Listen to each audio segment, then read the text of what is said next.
Hello, my name's Debbie and I'm with Noli. I'm here today to talk about how to pack your clothes and personal items in a dry bag to go kayak camping. We go kayak camping a lot with Noli.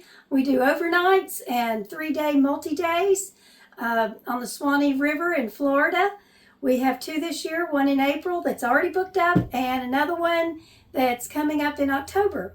Now, you need dry bags to put your clothing in because you don't want to get anything wet. You certainly don't want your clothes to get wet. Same goes for sleeping bags and things like that. But we're going to concentrate on clothes. And I have a lot of people ask me, how do I get all these clothes in these dry bags? Well, it has to do with how you prepare them to put them in. I roll my clothes instead of folding them and stacking them. I roll them and I put them in this way. And then I can pull one thing out and not have to dump everything out to get to whatever's on the bottom. So this is a 8-liter Sea to Summit dry bag. These are very good dry bags. And you don't have to go out and buy a lot of these when you're first starting out. You might want to get one here and one there. That's how I accomplished it, to finally get all of them really good. I started out with something that was a lot less expensive. These come from Walmart, and they are a 3-pack, and they have a 10.5, 4.1, and a 2.1 liter size dry bag inside. And here's what they look like. They're different colors, which I really like because I like to color code my gear so I know what is what and where everything is. I put my clothes in maybe a couple of these, and you can put your toiletries in this, maybe your underclothes in this. And but how I have mine packed here, I have t-shirts in this bag, and I have an extra pair of swim shorts and my camp hiking pants and my leggings to sleep in. And then in this bag I have a jacket, a buff, and a pair of socks. This is for a 3-day trip.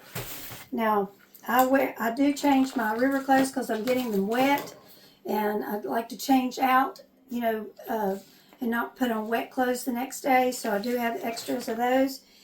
Now my shirts, I roll them up in a special way where they don't come unrolled in the bag. If I take a couple out and put a couple back in if I'm looking for something. And there's a special way to do this. When I put them in here, see, they go in long ways. But to roll that up in that manner, I'll show you. Here's an example of a Noli shirt. This is one of our t-shirts. You fold in the arms just enough to make this square, as square as you can, and not too much. And then on the bottom, you flip this under about 2 inches, 2.5 inches or so, and then you take the sides and you fold it in towards the middle, and this one towards the middle. It's okay if it overlaps a little. I start from the top and I roll down, being careful not to make any wrinkles as I go, because the whole point of this is to save space and not have so many wrinkled clothing. Now you see that little hem that I flipped under? It makes a flip around little pocket to keep the t-shirt rolled up. And then I put it in the bag long ways. Let's see this one. And I know exactly which one that t-shirt is to pull it straight out. And as you can see, they are in, sticking up, and I know which shirt is which, and it just makes it quick and easy for me.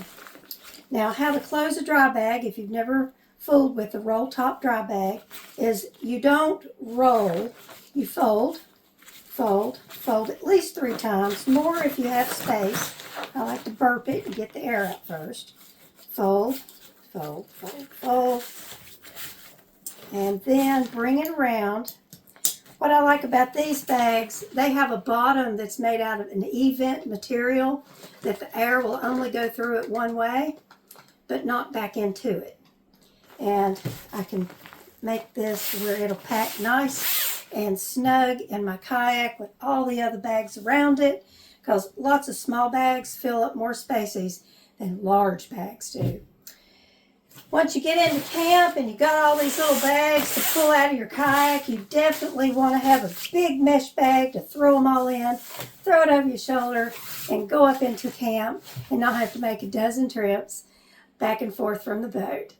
I hope you learned something. I hope this helps you your next trip, and I look forward to seeing you on the water.